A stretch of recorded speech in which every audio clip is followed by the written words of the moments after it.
Di wilayah Chernihiv, tepat di garis depan, penghargaan negara diberikan kepada prajurit militer Federasi Rusia yang menonjol selama operasi khusus untuk melindungi penduduk sipil Donbas.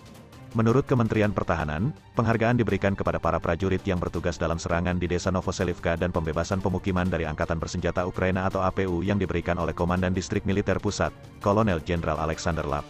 Tercatat bahwa Order of Courage diterima oleh prajurit Dmitrika, medali for Courage diberikan kepada Yuri Sah, yang berhasil mengenai titik tembak musuh dari RPG-26. Selain itu, Vladimir dianugerahi medali untuk pelayanan di tanah air. Departemen mengatakan bahwa ia menetralisir kelompok sabotase musuh, juga untuk penyelesaian tugas khusus yang berhasil. Medali Zhukov diberikan kepada Dmitrika. Sebelumnya, pada tanggal 28 Maret Presiden Rusia Vladimir Putin menganugerahkan gelar kehormatan pengawal kepada Brigade Marinir ke-155, Armada Pasifik, dan Brigade Pertahanan Pesisir ke-126, Armada Laut Hitam. Dokumen tersebut menyatakan bahwa gelar kehormatan pengawal diberikan untuk kepahlawanan massal dan keberanian, ketabahan dan keberanian yang ditunjukkan oleh personel brigade dalam operasi tempur untuk melindungi tanah air dan kepentingan negara dalam konflik bersenjata. Sebelumnya, pada tanggal 26 Maret Wakil Menteri Pertahanan Federasi Rusia, Kolonel Jenderal Alexander Fomin, memberikan perintah keberanian kepada 9 tentara Rusia yang terluka yang menonjol selama operasi khusus di Donbas. Wakil Komandan Peleton Arthur Flieger mengatakan bahwa dia terluka selama pembersihan salah satu desa. Pada hari yang sama, Wakil Menteri Pertahanan Kolonel Jenderal Yunus Bekyevkorov mengadakan upacara penghargaan di Rumah Sakit Klinik Militer Utama Burdenko. 8 prajurit menerima penghargaan, para pejuang dianugerahi 2 medali untuk keberanian dan 6 untuk perintah keberanian. Sebelumnya, pada tanggal 15 Maret di rumah sakit yang sama, 1 orang militer dianugerahi Ordo Keberanian dan 12 orang menerima medali untuk keberanian.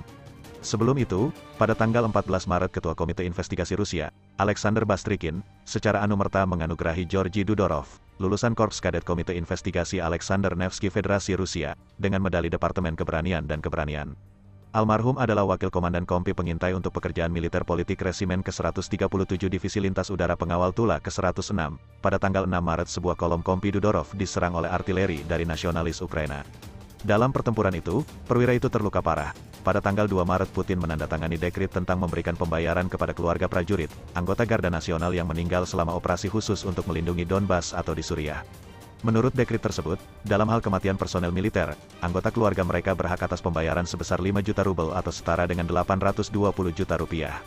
Jika militer terluka, mereka akan dibayar 3 juta rubel atau setara dengan 492 juta rupiah. Situasi di Donbas meningkat secara signifikan pada pertengahan Februari tahun 2022 karena penembakan oleh militer Ukraina.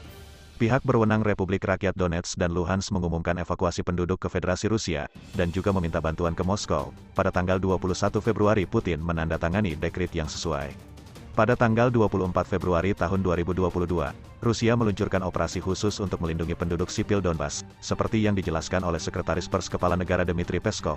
Operasi khusus memiliki 2 tujuan: demilitarisasi dan denazifikasi Ukraina. Silahkan subscribe, like, komen dan aktifkan lonceng notifikasi untuk mendapatkan berita-berita terbaru dari channel kami. Terima kasih.